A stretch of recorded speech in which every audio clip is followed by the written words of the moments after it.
Coucou tout le monde, j'espère que vous allez bien. Je vous retrouve aujourd'hui dans un nouveau point lecture, donc avec de nouveau cette fois 3 romans. Donc on commence tout de suite par ma lecture numérique qui est Oser t'aimer des médias publié aux éditions Dreamcatcher. Donc déjà ma chronique est déjà disponible sur le blog. Ce livre a juste été un coup de cœur. Donc je tiens à préciser pour les personnes qui se poseraient des questions, c'est une romance FF. Après, il n'y a pas de scène de sexe explicite, loin de là, déjà il y en a. Il n'y a pratiquement pas de moments sensuels. Et si je me trompe pas, il doit y en avoir 2 dans tout le roman. Et tout est survolé. On n'utilise pas de vocabulaire cru, on n'utilise pas de vocabulaire vulgaire, on rentre pas dans les détails, ça reste vraiment sensuel et pas au sens sexuel. Donc, mis à part cet aparté, on va suivre Heather, une jeune fille qui aime les femmes et elle se décide à le dire à ses parents alors qu'elle sait très bien ce que son père pense sur ce sujet. Et ça n'a pas loupé, elle leur avoue et son père ne trouve rien de mieux à foutre que de la rien de mieux à faire que de la foutre dehors. Donc elle se retrouve du jour au lendemain à la rue, elle va trouver refuge chez son meilleur ami qui va l'héberger quelque temps, mais elle ne veut pas continuer à vivre chez lui, à s'imposer, ce genre de choses. Et dans un autre temps, on va suivre Ava, qui est une jeune fille qui sort avec le mec le plus populaire du lycée, puisqu'elles sont au lycée, elles sont en dernière année, elles ont je crois 18-19 ans, quelque chose comme ça. Et son copain la traite comme un chien, clairement. Elle est là juste pour le côté faire valoir, mais il s'en fout réellement d'elle en fait. Et elle a accepté à l'université à la rentrée, elle doit se mettre en quête d'un appartement, seulement celui sur lequel elle a un coup de cœur est bien trop cher pour elle toute seule. Et si elle le veut, va falloir qu'elle trouve très rapidement une colocataire. Elle va mettre une annonce et ça va être ni plus ni moins qu'Heather qui va répondre à cette annonce. Au début, Heather demande à Ava si elle est au courant de ce qui s'est passé, puisque à peu près tout le monde est au courant de sa situation. Ava feint l'ignorance et Heather lui dit que clairement, quand elle apprendra, elle aura plus envie de vivre avec elle. Ava est un peu mise au pied du mur, donc elle lui dit que si, elle le sait, mais que c'est pas pour autant que si elle veut venir en colocation, ce sera pas possible. Donc les deux filles vont se mettre en colocation et on va suivre au final leur rencontre, leur découverte, parce qu'au final elles ne savent quasiment rien l'une sur l'autre, elles ne se côtoient pas dans l'enceinte du lycée. Elles ont toujours été aussi différentes l'une de l'autre. Heather est quelqu'un qui a l'habitude d'être assez seule, elle est solitaire, elle est franche, elle est...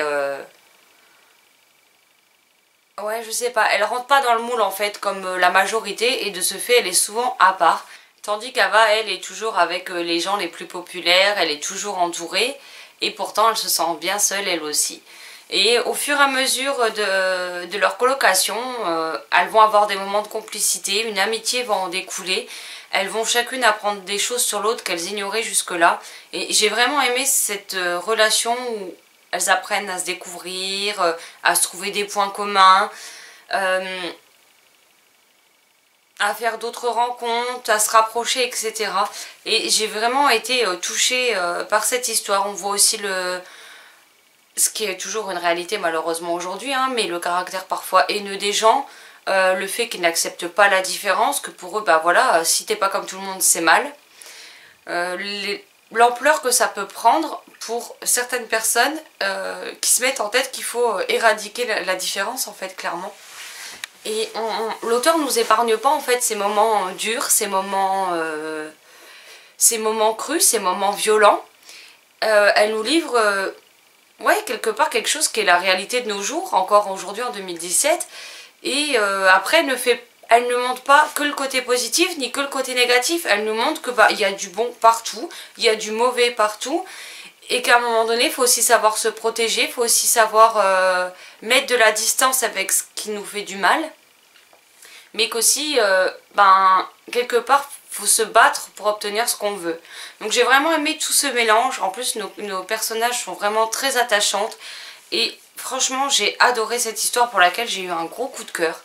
Là j'ai l'impression que ce que je vous raconte, bon comme souvent en point lecture vous me direz, j'ai l'impression que tout est décousu, que mon cerveau s'en mêle les pinceaux, donc au pire des cas n'hésitez pas à aller voir ma chronique, mais c'est franchement une romance FF qui m'a beaucoup plu, qui m'a beaucoup touchée et En plus, je pense que maintenant c'est plus un secret, mais vous saurez pourquoi ça m'a touchée hein, si vous me suivez depuis un moment. Et ouais, j'ai vraiment aimé la plume et la sensibilité de l'auteur à travers cette histoire, donc voilà. Donc après, je vous laisse aller découvrir mon avis qui est sans doute plus explicite et beaucoup moins décousu que ce que je viens de vous dire là. Ensuite, j'ai lu, si j'arrive à les attraper, ça m'apprendra à les laisser tout au bout. J'ai lu Les filles de Brickland, le tome de Sky de Sobiane Curham, publié chez Flammarion Jeunesse, que je remercie encore une fois pour cet envoi. Donc si le premier tome était sur Ambre, ici il va être concentré surtout sur Sky. Par contre, pour ceux qui n'ont pas lu le premier tome, je vous conseille peut-être de passer cet avis, histoire de ne pas vous faire spoiler quelques éléments du premier tome. Donc Ambre, dans ce tome-ci, est à la recherche de son identité. Elle aimerait pouvoir rencontrer sa mère biologique et la retrouver afin de simplement, non pas tisser des liens avec elle, puisqu'elle a ses deux pères, elle est très bien comme ça, mais elle veut savoir d'où elle vient, comment sa mère a accepté au final d'être mère porteuse. Et elle a vraiment besoin de ça dans sa quête d'identité personnelle pour savoir qui elle est, puisqu'elle a des aspects assez semblables avec ses pères. Et en même temps, il y a des aspects où elle a l'impression que ça sort de nulle part. Donc elle aimerait juste pouvoir découvrir cette partie d'elle dont elle ignore tout. Malheureusement, la mère porteuse a été claire à l'adoption. Elle ne veut pas que ces informations soient divulguées. Donc malheureusement, ça va être compliqué pour Ambre d'avoir ces réponses. Dans un deuxième temps, on a Sky, qui est retournée avec son père sur la péniche et qui va devoir faire face à sa première rentrée scolaire. Parce que jusqu'à présent, ça a toujours été son père qui lui faisait les cours sur la péniche. Mais malheureusement, son père a besoin de dégager plus de temps pour pouvoir travailler plus et gagner de l'argent. Et du coup, il est obligé de scolariser Sky, qui va vivre un sacré enfer, en tout cas au moment de la rentrée. Et pour qui c'est pas simple, parce qu'elle met les pieds dans un monde qu'elle ne connaît pas. Elle se rend compte qu'en fait on essaye de les formater à l'école d'une certaine façon. Pas d'en faire des robots, mais de les formater dans un sens assez précis, et qu'il faut aller dans ce sens et uniquement dans celui-ci, sinon on n'arrive à rien. On a Mali qui va devoir faire face à la maladie de son père. Qui va devoir faire face à l'inquiétude de ses proches, pas uniquement de son père, hein, mais aussi de fréquenter les hôpitaux comme alors qu'elle n'a pas l'habitude, ouais, enfin tout ce que ça en découle. Et c'est vrai que j'ai beaucoup été aussi touchée par cet aspect des choses, parce que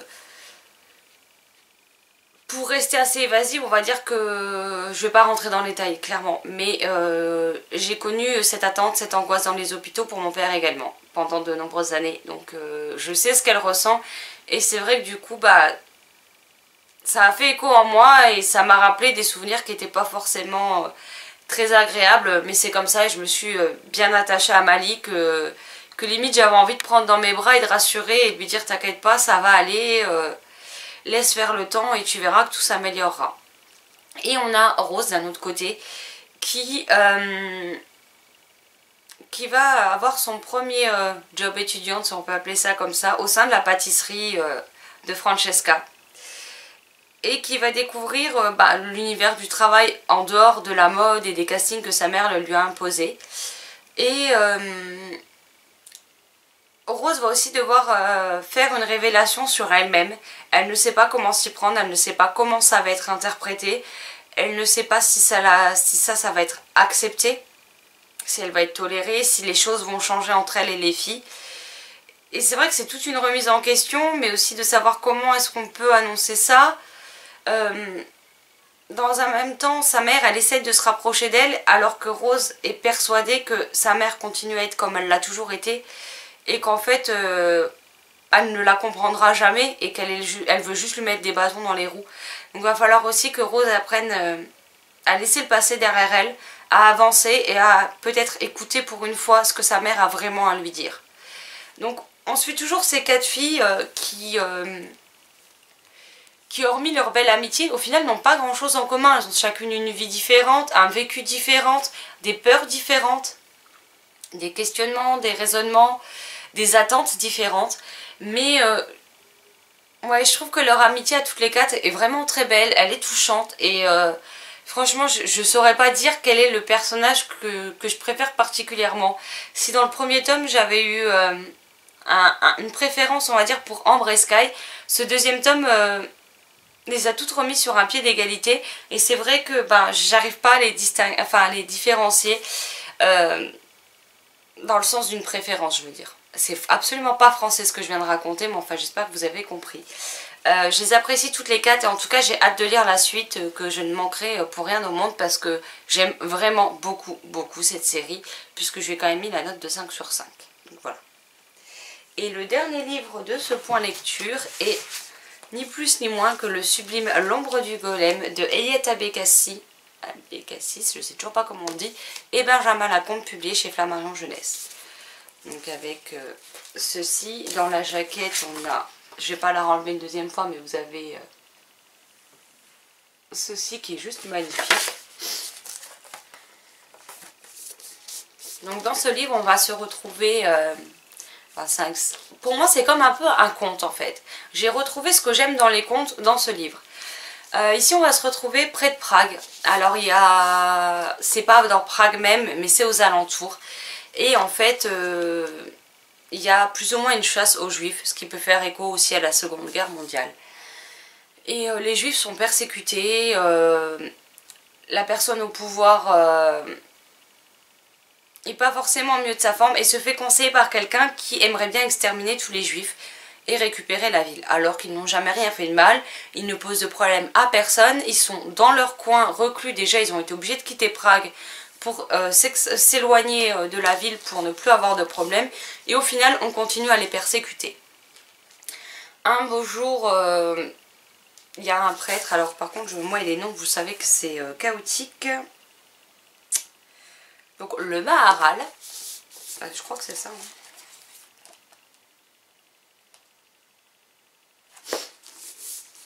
Le Maharal décide de faire appel quelque part à la magie un peu sombre, un peu à la magie noire, afin de créer un golem qui servira uniquement à les protéger. En fait, le golem n'aura que pour mission d'écouter uniquement le Maharal et uniquement de protéger tous les habitants contre les soldats qui viennent pour les emprisonner ou pire que ça, les tuer. Puisque si on lui donne une autre tâche, le golem devient fou en fait, puisqu'il n'a pas été créé pour ça et il n'arrive pas à se stopper, il court dans tous les sens et il peut vite devenir dangereux. À côté de ça, on va suivre une famille de 4 personnes. Donc on a les parents, le petit frère et la petite fille qui s'appelle... La petite fille s'appelle Zelmira et elle a pris l'habitude, plutôt que d'aider sa mère à concocter des élixirs qu'ensuite son père irait vendre, elle préfère s'éloigner et c'est comme ça qu'elle va découvrir la création du golem, mais aussi à quoi il sert. Et elle va passer beaucoup de temps avec les juifs. La femme du Maharal, oh je sais déjà plus, le Maharal, Pearl, va la prendre sous son aile et va surveiller la petite fille en fait, et quand elle viendra lui rendre visite. Et une belle relation va se nouer entre elles deux. Elle est souvent là pour voir le golem, pour voir le Maharal, pour voir Pearl. Et c'est vrai qu'elle laisse de plus en plus sa famille. Un beau jour, sa mère décide de s'énerver et l'oblige, enfin la punit et l'oblige donc à l'aider pour ses potions. Et donc on va suivre le quotidien au final de cette petite fille, puisqu'à la base, au moment où elle nous raconte les faits, elle est grand-mère, elle écrit cette histoire pour ses petits-enfants. Et donc elle explique ce qui s'est passé quand elle était elle-même enfant. Et donc on va suivre Zelmira entre ces moments qu'elle passe avec Pearl, le Maharal, le golem, qui la fascinent, qui lui font du bien au moral et ce genre de choses. Et les moments où elle est en proie au doute dans sa propre famille, où elle a l'impression au final que personne ne l'aime, que personne ne s'occupe d'elle ou se préoccupe d'elle. Et... elle va nous délivrer aussi un autre secret que je vous laisserai découvrir.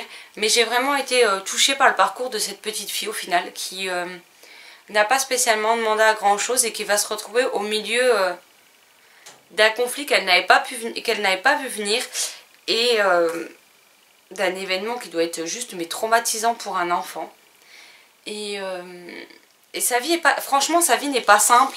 En plus on est à Prague, mais il y a très longtemps de cela, dans un climat qui est quand même froid, au sens propre du terme, qui est très hostile, où on veut faire du mal aux gens sous prétexte qu'ils sont pas comme nous. Et c'est vrai que c'est ce que j'ai beaucoup aimé. Et je vous dis, c'est vraiment... c'est pas écrit comme un roman, c'est vraiment plus dans le sens d'un conte en fait. Puisqu'au final, il y a plusieurs morales dans cette histoire. Et les illustrations en plus de Benjamin Lacombe sont juste magnifiques.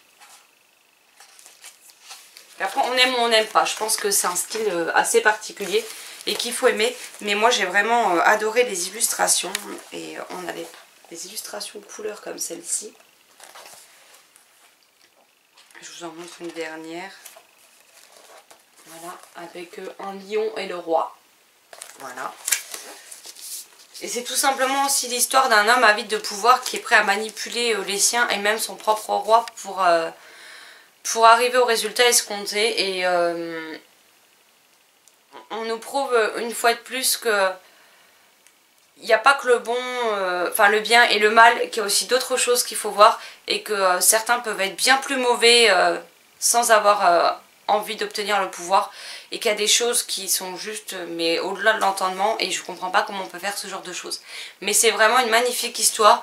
Je pense que c'est une histoire qu'on peut lire avec les enfants à partir de 10 ans parce que je pense qu'il y a quand même des scènes qui seront un peu trop, peut-être un peu trop violentes pour les plus petits. En plus il y a de très belles illustrations comme je vous disais pour accompagner le récit et j'aime vraiment beaucoup cet ouvrage et je suis bien contente que Flammarion Jeunesse me l'a envoyé. En plus je m'y attendais pas et du coup je vais le garder précieusement dans ma bibliothèque celui-ci. Donc voilà. Voilà, c'est tout pour ce point lecture. J'espère que ça vous aura plu. N'hésitez pas à me dire comme d'habitude si vous les avez lus, ce que vous en avez pensé ou si vous font tout simplement envie.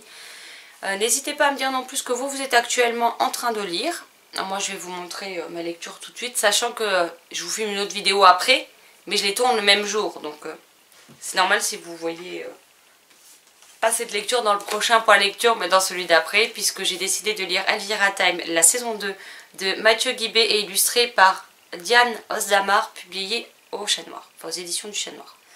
Donc voilà, le troisième va sortir ou vient de sortir, donc j'attendais que ça pour pouvoir me plonger dans le 2, puisque je savais que quand j'avais acheté celui-ci, Mathieu Guibé m'avait dit que le 3 ne sortirait pas avant un moment, donc je l'ai laissé traîner exprès. Et puis il serait temps que je me mette à ma palle d'Halloween quand même, puisqu'on est le 25 octobre et que je n'ai pas lu un seul livre de mon énorme pile à lire d'Halloween, donc c'est magnifique, hein. Cette vidéo est à présent terminée. Je vous souhaite une excellente journée, de très belles lectures et je vous dis à très vite dans une prochaine vidéo. Ciao ciao.